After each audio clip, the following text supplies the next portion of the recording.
Joining us now is the reporter of that piece, Atlantic staff writer Clint Smith. Clint, in your reporting, you spoke with several black military officers, many who wish to remain anonymous, and who said that under Pete Hegseth's leadership, they feel sidelined or even erased.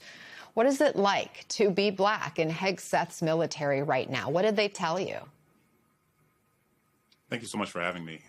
It's been a really hard time over the last year and a half for members of the military, particularly black members of the military. And I think they're experiencing a sort of cognitive dissonance where on the one hand, they are being subjected to rhetoric and policy from Pete Hegseth and from those of his ilk and these other political appointees within the Trump administration and the Pentagon that are telling them implicitly and explicitly that they are not worthy of high-ranking positions, that they don't deserve to be in these positions and to be in these rooms, that their service is somehow less worthy or less meaningful than the service of others, that you are not, that Pete Hegseth will step in to prevent you from attaining a rank that you otherwise deserve, that has been decided previously by people who are high-ranking military officials. And on the other hand, there's this sense of wanting to stay and wanting to say, you know, this administration is going to be gone long after or long before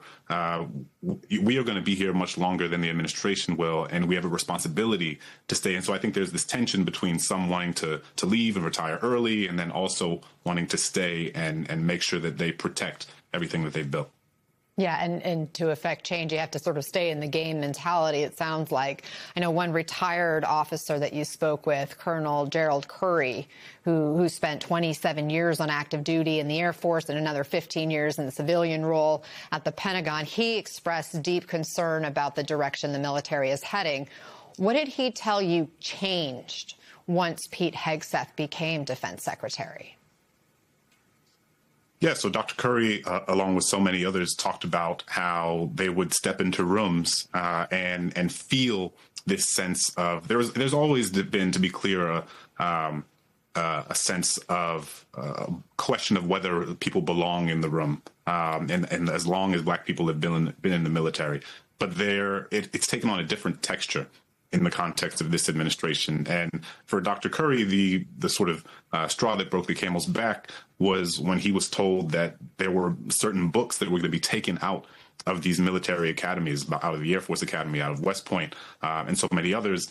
And the idea that they would prevent young cadets, young soldiers from encountering information about American history, about sociology, about even in novels and fiction, the work of Maya Angelou being taken out of some of these libraries and some of these military institutions.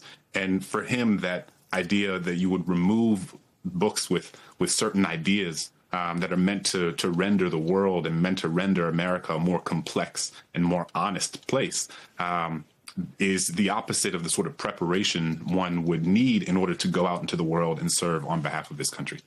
And Curry also pointed to the removal of portraits like that of General Chappie James Jr., the first black four-star general from prominent spaces in the Air Force Gallery at the Pentagon. What message does it send when even symbols honoring generations of black military contributions are removed or essentially erased? Yeah, it has a hugely damning impact on so many of the folks inside of the Pentagon and in the military more broadly.